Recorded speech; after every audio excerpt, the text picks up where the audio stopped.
Hello, Key Bros! So, I've been spending a lot of time recently playing the new mainline Pokemon games, Pokemon Sword and Shield. And with the recent announcement of the DLC expansions, I thought this would be the perfect time to give both the review on Gen 8 and my first impressions on the DLC expansions.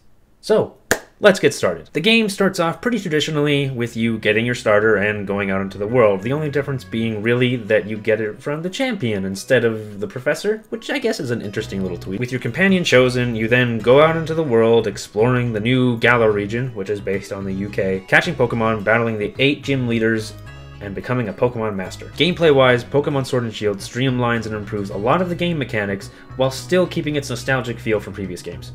This newest addition to the Pokemon series really improves your quality of life in the game by allowing you to access your Pokemon box from anywhere, which is awesome. Which allows you to customize your Pokemon team on the go, allowing you to experiment with all different types of Pokemon and just get a feel for what you want to use. A big thing in this new game is that it allows you to skip tutorials if you already know what's going on, which for a lot of people, we do. However, for me personally, I did feel that there were some things that you couldn't skip that you should have been able to, or maybe that just shouldn't have been there in the first place, like Hop encountering you at every entrance or exit to any city or town. It was just kind of tedious, just him talking to you and let's battle, or I need to tell you about this, and you just couldn't skip it. It was a little too hand-holdy in my opinion.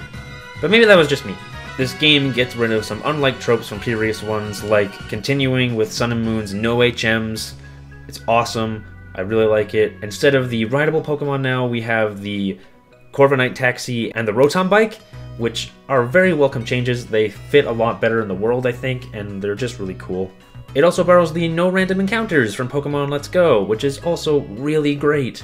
You don't have to just try and avoid patches of grass and stuff now. You can actually see the Pokemon roaming around in the grass, and which just helps the world feel more alive as well, in my opinion. So you don't have to waste all this time just trying to avoid patches of grass and hope you really get really lucky, or use 1,000 repels.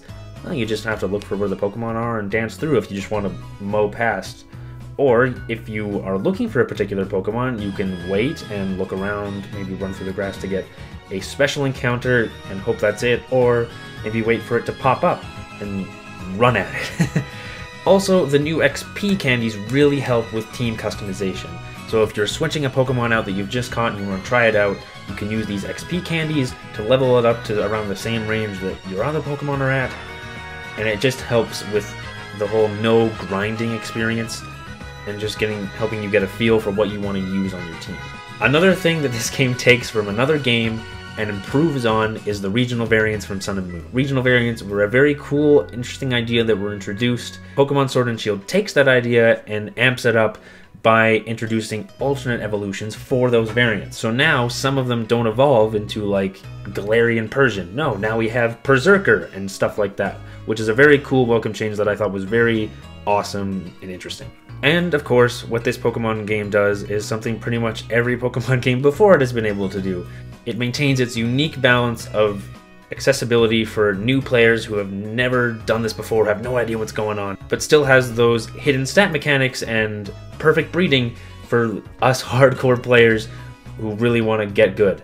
It's a very hard line to walk, but Pokemon has succeeded in doing it for many years, and they did it again, and it's great. So I know a big problem for people with this game when it was announced and after it was released was not all the Pokemon were in it. We only have the 400 that were released initially, and that's it, until the DLC comes out, obviously. Was that an issue for me? A little, but I didn't let it ruin it, and I'm very glad it didn't because this was an amazing experience. In fact, I'm almost kind of happy that they're not all in it. This is probably one of the first games in a very long time that I've completed the Pokedex. And it's a very reassuring feeling, and it just, it's more doable that way. There's only 400, which is still a lot, but you know that they're all in either Sword or Shield, and then you get them, and then you get the perks of, having all of them and the post-game stuff that you can get from that. And it's really great. And even though it's lacking the diversity of having all the Pokemon in the game, there's still so much. I think this is the most amount of Pokemon I've seen in one area. If you go to one route, there's so many Pokemon there. And that's just in a route. Like, it's crazy. There's so many that you can find. Like, I thought that I had caught all of them in one route because of how much I'm used to previous Pokemon games. And then after I went and tried to catch them all, it's like, nah, you missed like 3 that were there. And I'm like, what? I was there for so long. What do you mean I missed 3? So there's just so many Pokemon that are just roaming around just on the routes. And then the wild area just expands that to a whole new level. Pokemon are everywhere, they're all around you, and they change depending on the weather, including the big, powerful Pokemon that are just walking around, which all of this really helps the world feel just alive and thriving, and it's one of the things that I love most about this newest addition to the Pokemon series. Also, with such a vast amount of Pokemon, new Pokemon that I liked, I found it super hard to make an actual team. I thought I knew what I wanted when I was going in, and then I went in and I was like, ooh, I like this, and I like this, and I like this, and then I'm like, wait, I've narrowed this down to like 10 Pokemon, but I need 6. So it was a challenge to, you know, find a set team that I wanted, but it was a welcome challenge. I think that's good when you can almost settle down. Like in Sun and Moon, for instance, it was actually almost hard for me to get a team I liked. The story of the game, although not too different from previous ones, did manage to break some of the tropes from previous games. I'll try not to give too many spoilers for those who haven't played yet. The evil team that you meet in this generation are actually just enthusiastic fans of one of the gym competitors, which is a really nice twist. And although you are somewhat railroaded into meeting the legendary Pokemon of the game, you actually don't catch it, which is an interesting twist that I really enjoyed. The gym challenge being this like regional event that everyone takes part in and can enjoy is a really interesting concept that I think really makes sense, because it always kind of bugged me, like the gym leaders and the Elite Four and all that always seemed to be like this huge thing that no one cared about. So having it as this big, huge event really makes sense to me, and I think it was really enjoyable. That being said, the gym soundtrack is one of the greatest things I've listened to. I always use it whenever I'm like battling trainers. It's a bopper. I love it so much.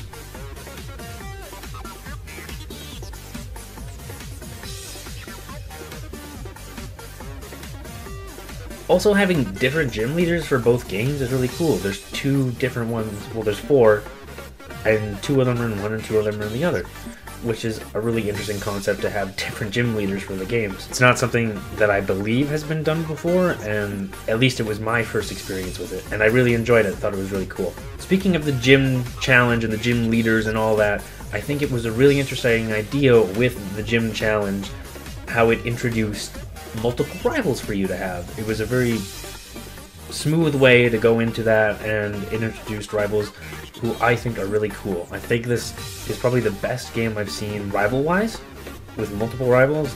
I think they did really well. I liked all of them, I want to say. The main 3 you have, I like them all, and they all go through their own like story arc, which is really cool. At least from the ones that I've seen in previous games, the rivals really don't have any other goal other than I need to beat you, which isn't that compelling or interesting. So the fact that these 3 gym challengers all have their own goals, aspirations, and are learning with you is really cool and a neat concept, and I really enjoyed it. I actually especially liked Hop's story arc, even though I think he was probably like the weakest in terms of how interesting he was as a rival. His arc throughout the entire story was very cool. I liked how he was experimenting with different Pokemon and different teams and different styles of play. That was really interesting to see. And just how you could see him kind of developing throughout as the gym challenge progressed. Very interesting thing. And then you see how that all comes together in the very end, which is really cool. I really enjoyed it.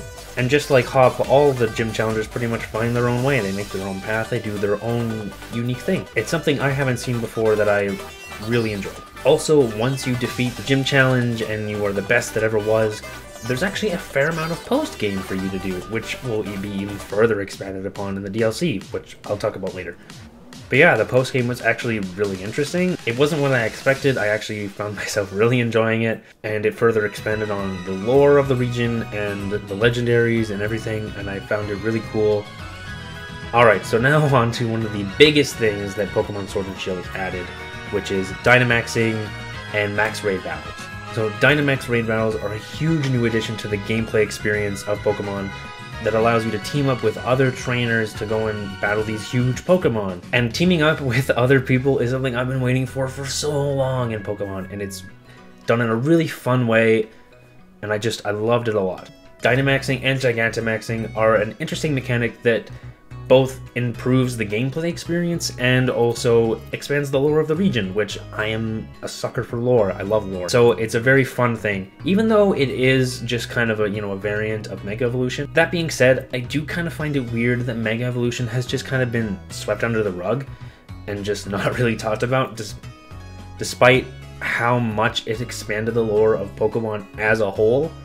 Like from just the history of Kalos with King Az and whatnot, the big canon, to the lore of Pokemon as a whole, with it creating the multiverse and stuff. So all the Pokemon games that don't have Mega Evolution are from the universe where the canon misfired, and then all the games with Mega Evolution are where the canon did. And then, that concept was expanded upon in Sun and Moon with the Ultra Wormholes and how you could actually travel to these alternate dimensions and stuff, these other realities. So yeah, it's kind of weird because I really miss Mega Evolution, I really liked it.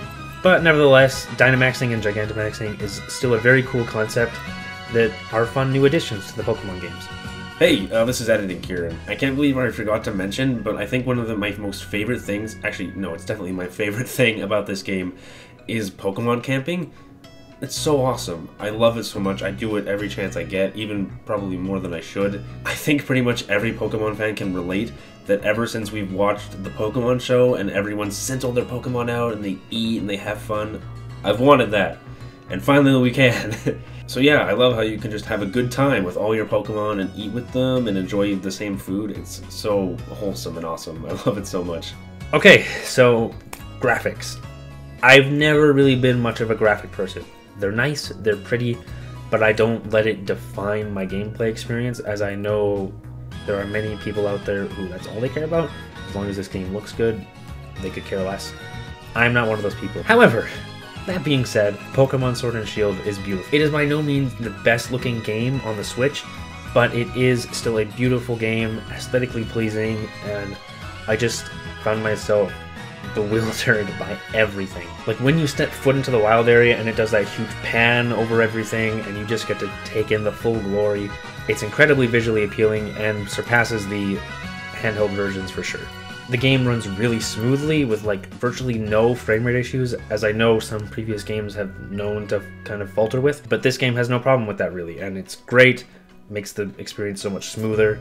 And also the new attack animations for all the cool new moves that were added look beautiful. Looping into that, I know a lot of people were kind of angry about how they reused animations from the handheld versions. Yes, it's kind of disappointing, but overall, it's still a huge improvement over previous games. So, with all that said, Pokemon Sword and Shield could easily be my new favorite game in the Pokemon series. I'm not quite decided yet, but it could very well be my #1 pick.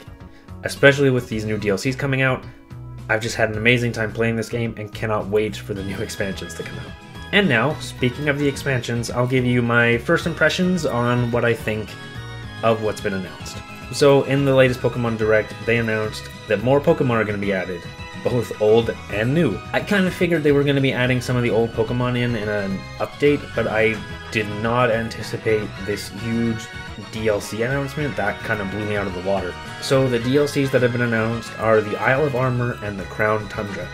And from what I've seen, these look like they're going to be incredible. Both of these games are going to expand the diversity of the game even more, and are going to expand the lore of the series, which I just am so excited for. So from what I've seen so far, both the Isle of Armor and the Crown Tundra look beautiful, both aesthetically pleasing, and it looks like they're going to be jam-packed full of post-game gameplay. So these adventures that will be taking place in both DLCs look really fun and interesting, and look like they're going to be keeping Pokemon players excited about what's new. So the two new legendaries that were introduced I think are really interesting and cool. They both have neat concepts behind them. Kubfu, I love that he's more of a personal connection to you and you kind of decide where he goes. His two evolutions look very interesting. I love that he has these two unique abilities for them. That's a cool, interesting touch that I'm sure a lot of people are going to be excited for. Design-wise, I love Kubfu. He's very cute. I'm not quite sure how I feel about his evolution. It still looks very cool, but I'm not 100% sold. I'm currently more excited for the Crown Tundra from its co-op gameplay to its vast amount of exploration, the addition of what looks like almost all the legendaries from the previous games, and the addition of new legendaries, which these ones look like new Reggies and a new bird trio, which the bird trio, they straight up look like, you know, Zapdos, Articuno, and Moltres. I feel like there's probably going to be some relation there, but I'm interested to see what it is. If they are like Zapdos, Articuno, and Moltres just changed, like maybe something happened to them, or if they're cousins, I don't know. I love in these DLCs that they're DLCs, they're not putting out a whole new game. I love that they're doing that, because I just feel like that's a much smarter idea. I feel like a lot more people are gonna get the DLC as opposed to getting a whole new game. Not to mention, it's just more rewarding. That way you don't have to start from the beginning again. It's just so great. Like, I still have my Pokemon Ultra Sun, and I've barely gotten past the beginning because you're starting at the beginning again. And it's not new to me anymore, it's not as exciting, even though I know Team Rocket is in it, which is the reason I got it, still haven't made it through. So yeah, I think this is just a much better route for them to go down. So yeah, I think that's it. So overall, Pokemon Sword and Shield may be my new favorite Pokemon game. I'm gonna play those DLCs so hard. But yeah, let me guys know what you thought of this review, what you thought of the games, what you think of the DLCs, anything at all. Also, if you want to see me play Pokemon Sword and Shield, I've been live streaming it on my twitch.tv/SirKeybo. They should all still be archived there if you want to go and watch them. I'm currently working on some highlights for them, so for those of you who do not have the patience to watch like 2 hours of footage, I'll be having some highlights for you. But yeah, thanks guys for watching, and I will see you guys next time. Bye!